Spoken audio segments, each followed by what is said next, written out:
On August 2nd, 216 BC, the largest army the Roman Republic had ever assembled, roughly 86,000 men, marched onto a dusty plain in southern Italy, fully expecting to crush a force half their size. By sunset, nearly every one of them would be dead, trapped, or captured, not because they were weak, not because they lacked courage, but because one man on the other side had already decided, months before, exactly how they would move, exactly how they would think, and exactly how they would fall. This is the story of the Battle of Cannae, the greatest tactical masterpiece in military history, and the day Rome almost died.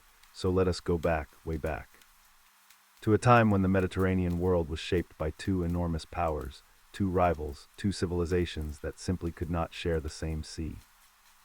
On one side stood Rome, aggressive, expanding, endlessly ambitious. On the other stood Carthage, a wealthy trading empire rooted in North Africa, in what is now modern-day Tunisia. Carthage was a powerful city on the coast of the Mediterranean Sea, and for many years it was the major rival to the Roman Republic. These two powers had already clashed once before in what history calls the First Punic War, a brutal 23-year conflict that began in 264 BC. Rome and Carthage had gone to war against each other in the First Punic War that began in 264 BC, and over the course of the 23-year conflict, the Romans gradually wrested control of Sicily from the Carthaginians. When the Romans destroyed their fleet in the Aegates Islands in 241 BC, they ejected the Carthaginians from Sicily and forced them to pay a heavy indemnity at the peace table. That defeat was devastating for Carthage, not just militarily, but emotionally, financially, and politically. The city had been the Mediterranean's most prosperous seaport and possessed wealthy provinces, but it had suffered severe losses from the Romans. After Rome's victory, it stripped Carthage of its most important province, Sicily, and when civil war had broken out in Carthage, Rome seized Sardinia and Corsica as well.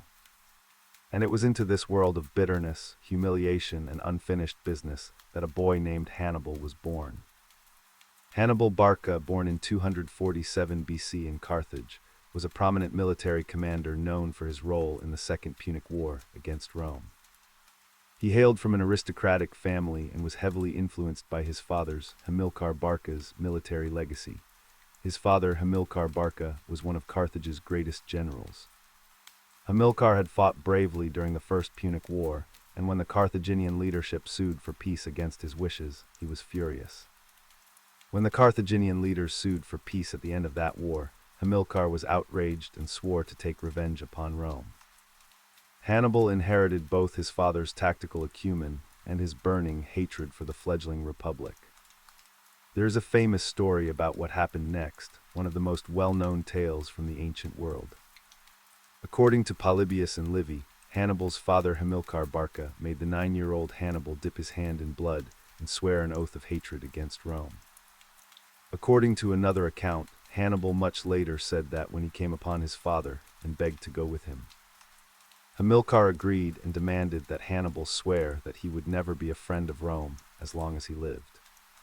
Whether the exact details are true or slightly embellished by ancient historians, the core message is clear. Hannibal was raised with one purpose. His life had direction from childhood. He was educated, trained, and shaped for a single mission, to challenge Rome.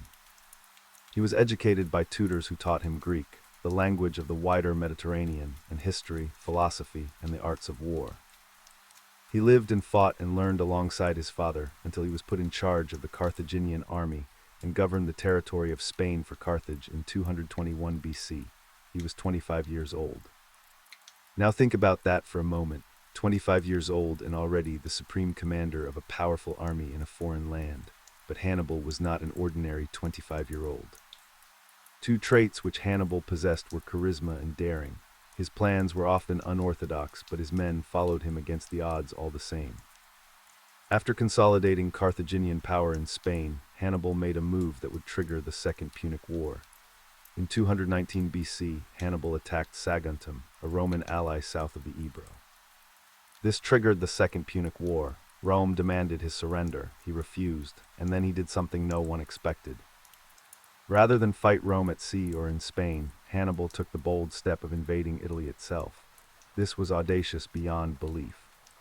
To get to Italy overland, Hannibal would have to march his army through Spain, across southern France, and then over the Alps, one of the most formidable natural barriers in Europe. In 218 BC, the Carthaginian general Hannibal Barca embarked on one of the most audacious military feats in ancient history. Leading an army that included war elephants, Hannibal crossed the towering, snow-covered Alps, a treacherous mountain range considered nearly impassable, to bring the fight directly to Rome's doorstep. The march was a journey of roughly 1,000 miles, and it was nothing short of epic. The march, which covered some 1,000 miles through the Pyrenees, across the Rhone River in the snow-capped Alps, and finally into central Italy, would be remembered as one of the most famous campaigns in history. But the cost was staggering. The crossing took about 15 harrowing days. Hannibal's army faced relentless snowstorms, steep cliffs, and narrow icy paths. Local tribes launched attacks from above, rolling boulders down on the troops. The high altitude made breathing difficult, causing exhaustion and frostbite. By the time Hannibal's army descended into northern Italy's Po Valley, it had lost nearly half its men and almost all its elephants. So here was Hannibal deep inside enemy territory, thousands of miles from home, his army battered and reduced, facing the most powerful military machine in the ancient world. Most generals would have retreated, most would have seen this as a disaster, but Hannibal saw opportunity. He knew something about the Romans that they perhaps did not fully know about themselves. He understood their psychology, their aggressive nature, their obsession with confrontation, their belief that sheer numbers could solve any problem on the battlefield. And he was going to use that against them. His sudden appearance among the Gauls of the Po Valley enabled him to detach those tribes from their allegiance to the Romans before the Romans could take steps to check the rebellion. He recruited local warriors who resented Roman rule, rebuilt his numbers, and prepared for the battles to come. And those battles came fast. Hannibal inflicted 2 devastating defeats on Rome at the river Trebia in 218 BC and on the shores of Lake Trasimene the following year. At the Trebia, he used a hidden ambush force to surprise the Romans. At Lake Trasimene, he laid one of the largest ambushes in military history, catching an entire Roman army in a fog-filled valley and destroying it. The Romans were stunned. Nothing like this had happened before. They had suffered embarrassing defeats, yes, but never this kind of systematic dismantling at the hands of a single commander. In response, Rome turned to an emergency measure. Rome appointed Quintus Fabius Maximus as dictator. Fabius avoided open battle and instead harassed Hannibal's supply lines in a cautious strategy that came to be known as Fabian tactics. This was smart. Fabius understood that every time Rome met Hannibal in open battle, Hannibal won, so the answer was simple: don't fight him. Shadow him, starve him, cut his supply lines, wait him out. Following these early losses, Rome adopted a delaying strategy that sought to cut off Hannibal's supply lines and avoid the pitched battles that were his stock in trade. It was a canny tactic, but one the hyper-aggressive Romans would not embrace for long, and this is where the identity of Rome itself comes into play. Rome was not a culture built on patience. Rome was built on confrontation, on meeting the enemy head-on and overpowering them. The Fabian strategy felt cowardly to many Romans. It felt like hiding. And the Roman public, the Senate, and especially ambitious politicians began to demand action. When Fabius's term as dictator ended, the Senate did not renew his powers. The Senate did not renew his dictatorial powers, and command was given to new consuls. In 216 BC, Gaius Terentius Varro and Lucius Aemilius Paulus were elected as consuls, placed in command of a newly raised army of unprecedented size, and directed to engage Hannibal. This is the critical turning point. Rome abandoned caution and chose aggression. They would build the biggest army they had ever assembled, march it straight at Hannibal, and crush him with overwhelming force. Polybius wrote, the Senate determined to bring 8 legions into the field, which had never been done at Rome before, each legion consisting of 5,000 men besides allies. Most of their wars are decided by one consul and 2 legions. But on this occasion, so great was the alarm and terror of what would happen, they resolved to bring not only 4 but 8 legions into the field.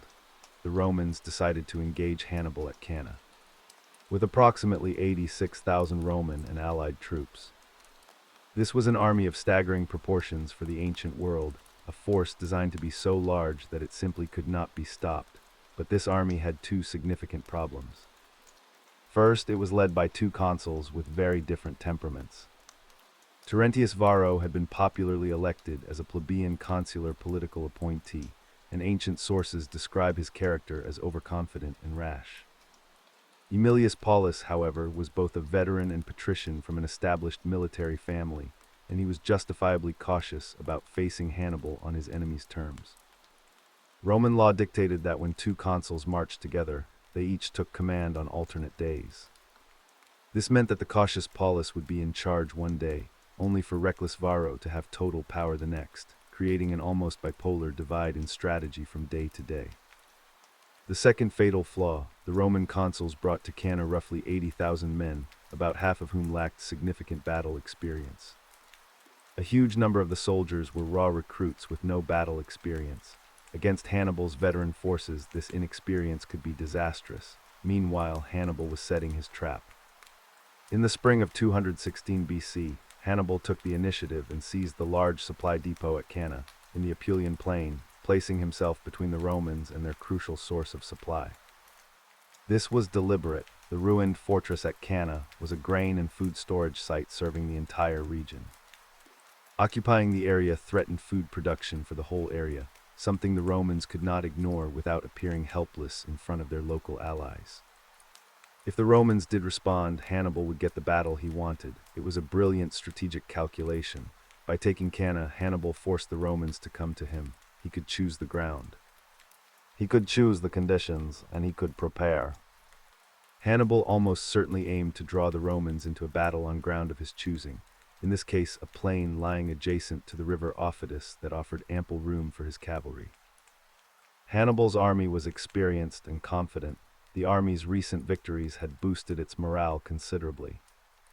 The army functioned well, with the senior leaders controlling the disparate subunits under Hannibal's overall control.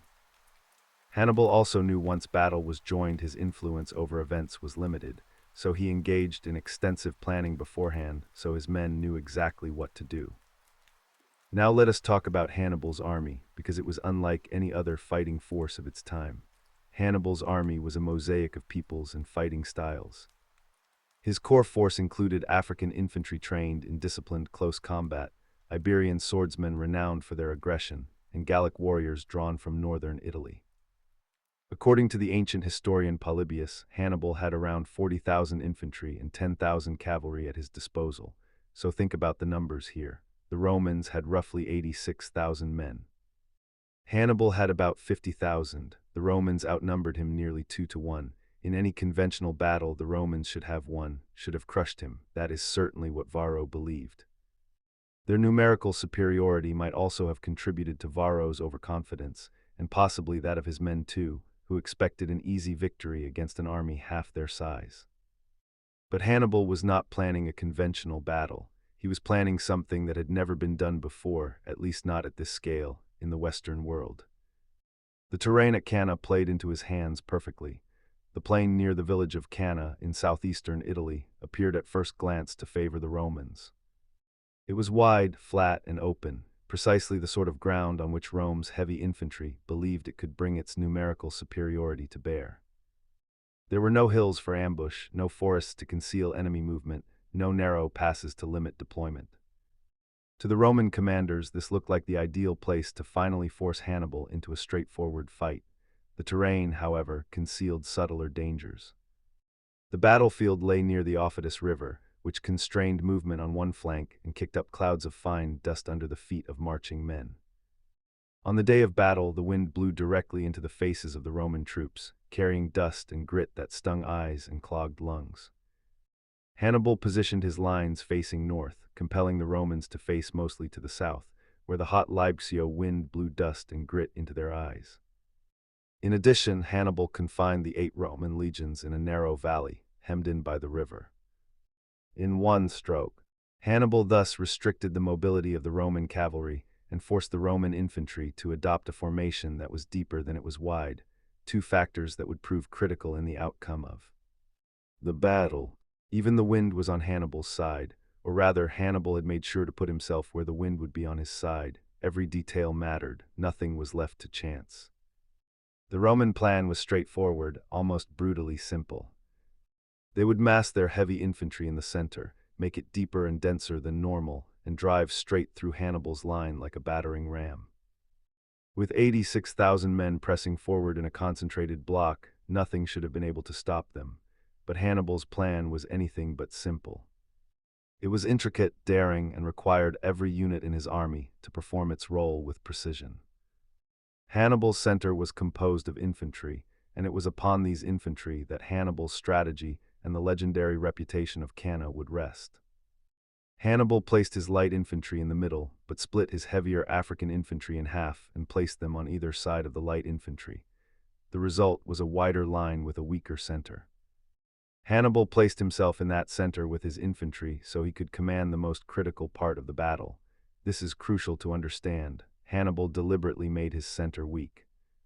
He put his least durable troops, Gallic and Iberian warriors, in the middle and pushed them forward in a convex shape, a crescent bulging outward toward the Romans.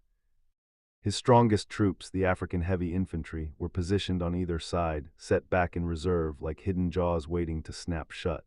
On the flanks he placed his cavalry. His Numidian horsemen, light, fast, and agile on one wing, his heavy Iberian and Gallic cavalry on the other, and in terms of cavalry, Hannibal held a massive advantage. He had roughly 10,000 horsemen to Rome's 6,000, and his cavalry was vastly more experienced. This formidable mix of infantry and cavalry also possessed the most valuable of military assets: experience. Having defeated the Romans twice in pitched battles and endured countless skirmishes, Hannibal's armies were battle-hardened, able to handle both the physical and psychological demands of battle. Furthermore, Hannibal's successful leadership had earned their trust and allowed him to count on their support in the most unorthodox and daring battlefield strategies. These three advantages of cavalry, experience, and trust would be key to Hannibal's victory at Cannae, and then it was August 2nd. The morning came hot and dusty. The two armies took the field, something like 100,000 men facing each other on a scorching plain. The Romans deployed with their cavalry on the flanks and their enormous mass of infantry in the center, packed tight, pushing forward. Varro was in command that day. On August 2, 216 BC, Varro was in command as the consuls alternated days. Despite Paulus advising caution, Varro decided to engage Hannibal directly. When the battle began, things actually seemed to be going well for Rome. The Roman center, with its massive weight of infantry, pushed forward and began to press into Hannibal's center. The legions pushed forward and began to collapse Hannibal's center, but Hannibal wanted them to advance. This is the key. The Roman advance was not a sign of victory, it was the bait being taken. Hannibal's center was designed to give way. The Gallic and Iberian warriors in the middle were told to fight hard but slowly retreat, to bend inward, to let the convex crescent flatten and then become concave, like a sinking bowl. And as the Romans pushed deeper and deeper into that collapsing center, they were unknowingly walking into the jaws of a trap. The deeper the Romans advanced, the more compressed they became. Their enormous numbers, which were supposed to be their advantage, now began to work against them. The men in the middle were packed so tightly that they could barely raise their arms to use their weapons. Those at the back kept pushing forward, driven by the momentum of the huge formation and by the belief that they were winning. But they were not winning, they were being funneled. As the Romans pressed deeper, the Carthaginian flanks held firm and then swung inward, wrapping around the Roman formation. Meanwhile, Hannibal's cavalry had driven off the Roman horsemen and circled back to attack the Roman infantry from behind. The Roman army was surrounded on all sides. With no room to maneuver and no cavalry support, the tightly packed Roman soldiers were cut down. Let us break this down, because it is important to understand exactly how this worked. While the Roman infantry was pushing into the center, the real decisive action was happening on the flanks. Hannibal's heavy cavalry on one wing charged into the Roman cavalry opposite them and drove them from the field. Then, instead of pursuing the fleeing Roman horsemen, which was the usual practice, Hannibal's cavalry wheeled around behind the entire Roman formation and struck the allied cavalry on the other flank from behind. That wing of Roman cavalry also broke and fled. Now the Roman army, that enormous mass of 86,000 men, had no cavalry protection at all. their flanks were wide open. And Hannibal's horsemen were free to circle around and hit them from the rear. Meanwhile, the African heavy infantry on either side of the center, who had been standing in reserve, now turned inward and attacked the exposed sides of the Roman column. The crescent had inverted. What had been a convex bulge pushing toward the Romans was now a concave cup pulling them in, and now the Africans were closing the sides. Placing his elite African infantry and cavalry on the ends of his defensive line, Hannibal successfully directed a double envelopment. The center soldiers yielded backward, and with strategic timing, the end and flank troops attacked forward, resulting in the Romans being nearly surrounded, compacted in on themselves. The trap was complete. The Roman army was surrounded on all four sides, the remaining center troops in front, the African infantry on both sides, and the cavalry behind them. It was a complete encirclement, a perfect double envelopment. Hannibal's double envelopment at Cannae is often viewed as one of the greatest battlefield maneuvers in history, and is cited as the first successful use of the pincer movement within the Western world to be recorded in detail. And now the true horror of the situation became clear. Those 86,000 Roman soldiers were packed so tightly together that they could not fight effectively, they could not maneuver. They could not retreat, they could not even properly defend themselves. The men on the inside of the mass were crushed by the pressure of the bodies around them, some suffocated. Many could not lift their swords. The Carthaginian forces closed in from all sides and began the methodical work of cutting down the trapped army. A few thousand Romans broke out of the encirclement and fled, but with no room to maneuver, the rest were slowly hemmed in. The numbers tell the story of the devastation. Only 14,000 Roman soldiers escaped and 10,000 more were captured. The rest were killed. The Carthaginians lost about 6,000 men. Among the Roman losses, the leadership was decimated. Aemilius Paulus was killed along with many other high-ranking commanders, including Gnaeus Servilius Geminus, Marcus Minucius Rufus, and other veteran patricians. Among the Roman dead were 28 of 40 tribunes, up to 80 Romans of senatorial or high magistrate rank, and at least 200 knights. At a time when the Roman Senate was composed of no more than 300 men, this constituted 25 to 30% of the governing body. It was estimated that 20% of Roman fighting men between the ages of 18 and 50 died at Cannae. Let that number sink in. 1 out of every 5 men of fighting age in the entire Roman state perished in a single afternoon. In just one day of fighting, the Romans had lost at least 7 times as many soldiers as were later killed at the Battle of Gettysburg. More soldiers died at Cannae than on the first day of the Battle of the Somme on the Western Front. This makes the battle one of the most catastrophic defeats in the history of ancient Rome and one of the bloodiest battles in all of human history, in terms of the number of lives lost in a single day. The consul Varro, who had been so eager for battle, he fled the field with the remnants of the Roman and allied cavalry. When news reached Rome, the city descended into panic. When word of the defeat reached Rome, panic gripped the city, and women flocked to temples to weep for their lost husbands, sons, and brothers. Every household felt the loss. Fathers had lost sons. Wives had lost husbands. The scale of the disaster was almost incomprehensible. In the successive battles of Trebia, Trasimene, and Cannae, Hannibal had destroyed the equivalent of 8 consular armies. In only 20 months he had killed as many as 150,000 men, or, by some estimates, 1/5 of all adult men in Rome and its allied cities. In the aftermath of Cannae, several allied cities defected to Hannibal, including Capua, one of the wealthiest and most important. The Greek-speaking cities of southern Italy, Sicily, and Macedon renounced their alliance with Rome. Hannibal's strategy of breaking Rome's alliance network was working. And this is where one of the great debates of military history begins. After the battle, Hannibal was exhorted to march on Rome by Maharbal, one of his commanders, but Hannibal did not do so. Maharbal is supposed to have said, "In 5 days you could be dining on the capital." A disappointed Maharbal replied, "You know how to win a victory, Hannibal, but not how to use it." Was Maharbal right? Should Hannibal have marched on Rome? Historians have debated this for over 2,000 years. As the historian Hans Delbrück pointed out, due to the high numbers of killed and wounded among its ranks, the Punic army was not in a condition to mount a direct assault on Rome. It would have been a fruitless demonstration that would have nullified the psychological effect of cannae on the Roman allies. Even if his army were at full strength, a successful siege of Rome would have required Hannibal to subdue a considerable part of the hinterland to cut the enemy's supplies and secure his own. To besiege Rome, he would need to remain in place for months, without the siege weapons he had been forced to abandon before crossing the Alps. Hannibal did not believe that he had enough troops for a lengthy siege.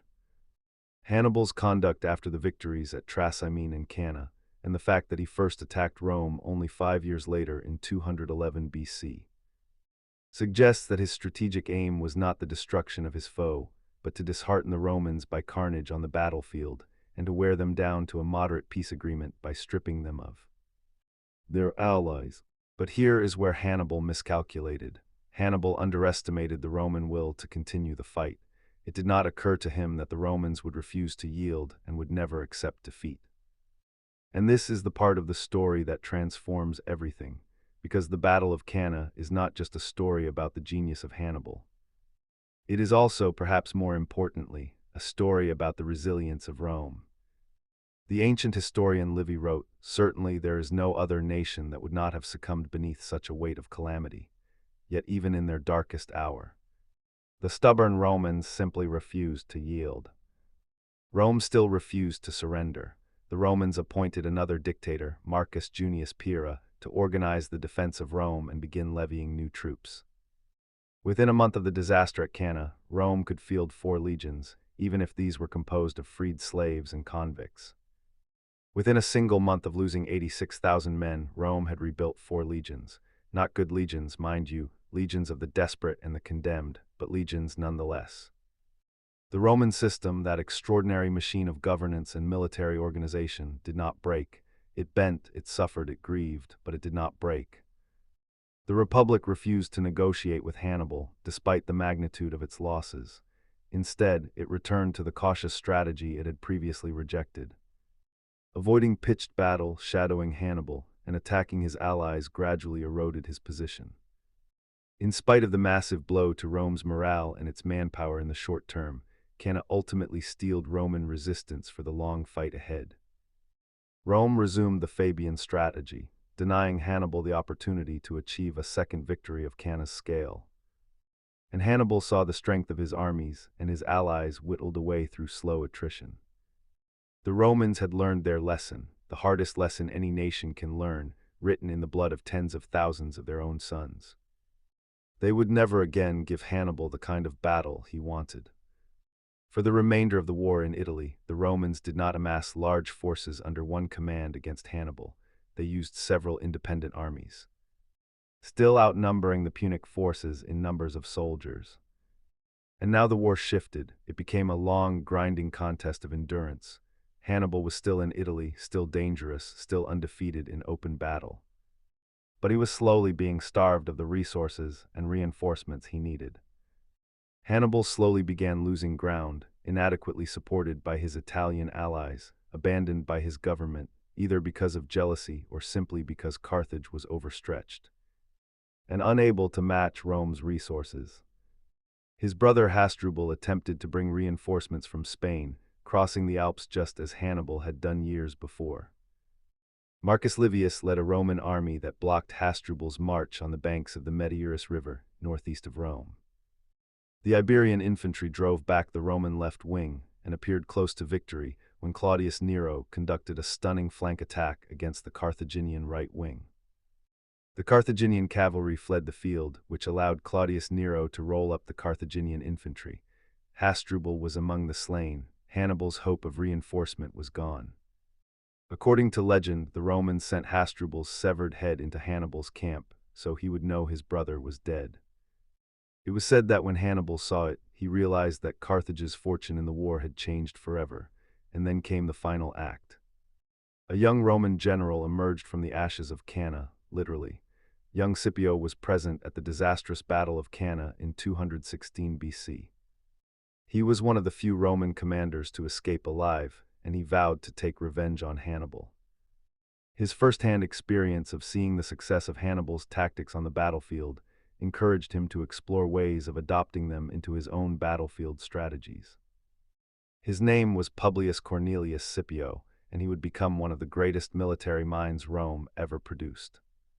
His father and uncle were both killed fighting Hannibal's forces earlier in the war. And as a result, the 25-year-old Scipio volunteered to lead a Roman expedition to Carthaginian Spain in 211. This expedition, a fairly desperate attempt to strike back at Hannibal, was considered a suicide mission, and Scipio was the only volunteer out of Rome's prominent military men. Think about that. Nobody else wanted the job, everyone else thought it was hopeless, but Scipio saw what others could not see, a path to victory. Not by fighting Hannibal head-on in Italy, but by going after his base of power. Arrayed against Hannibal's brothers in Spain, the inexperienced Scipio won a string of brilliant victories, culminating with the decisive Battle of Ilipa in 206. Spain was then evacuated by the remaining Carthaginians.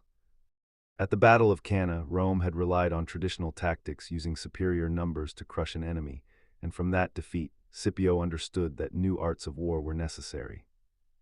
After Scipio's brilliant reforms to Roman military strategy and tactics, the Romans would go on to conquer the known world. Then Scipio did something audacious. He took the war to Africa. Scipio recognized that if he struck at Carthage itself, Hannibal would be recalled from Italy to defend it, and that is exactly what happened. Hannibal, who had been devastating Italy for the past 12 years, was recalled to defend the city. After 15 years of campaigning in Italy, 15 years of victories, near misses, and one monumental triumph at Cannae, Hannibal was called home to fight one last battle. The Battle of Zama was the final engagement of the Second Punic War, at which Hannibal Barca of Carthage was defeated by Scipio Africanus of Rome. It was fought in October 202 BC, on the plains of North Africa, not far from Carthage itself. And here is the twist that makes this story so extraordinary. At Cannae, Hannibal had used cavalry to surround and destroy a larger Roman army.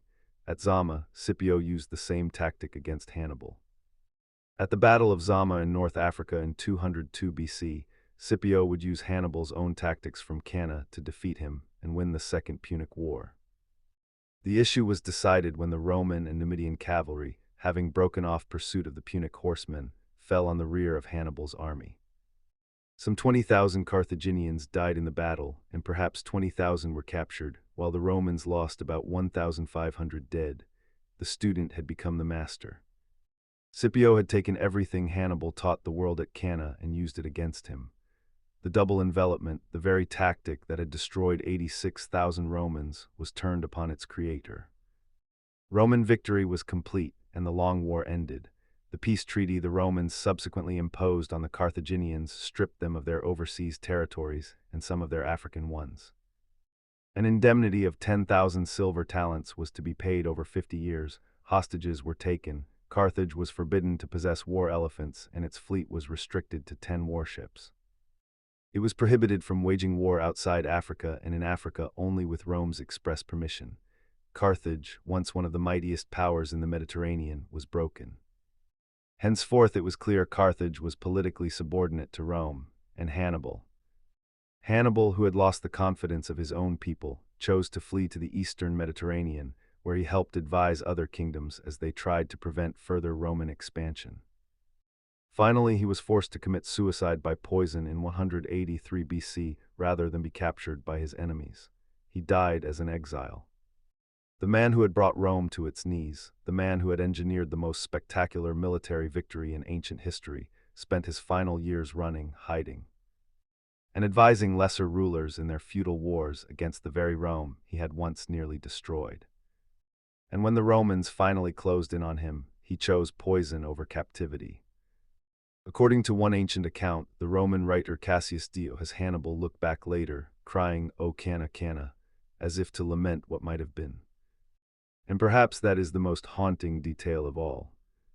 In his final moments, Hannibal was still thinking about that one afternoon, that single perfect day on a dusty plain in southern Italy where everything went right, where his genius reached its peak, where he turned 86,000 of his enemies into a helpless, trapped mass and proved to the world that brain could triumph over brawn.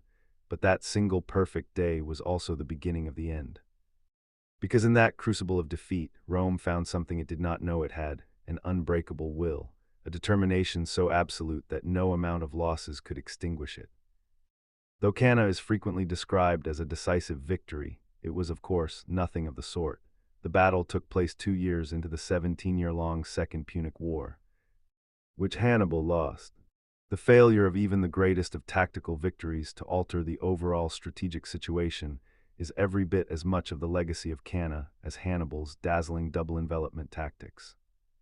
And the legacy of Cannae reaches far beyond the ancient world. Count Alfred von Schlieffen, the architect of Germany's strategy in World War I, believed that victory was possible for Germany provided that they followed Hannibal's example. As Dwight D. Eisenhower observed, every ground commander seeks the battle of annihilation, so far as conditions permit. He tries to duplicate in modern war the classic example of Cannae. Cannae has become a byword for military success, and the battle is studied in military academies around the world.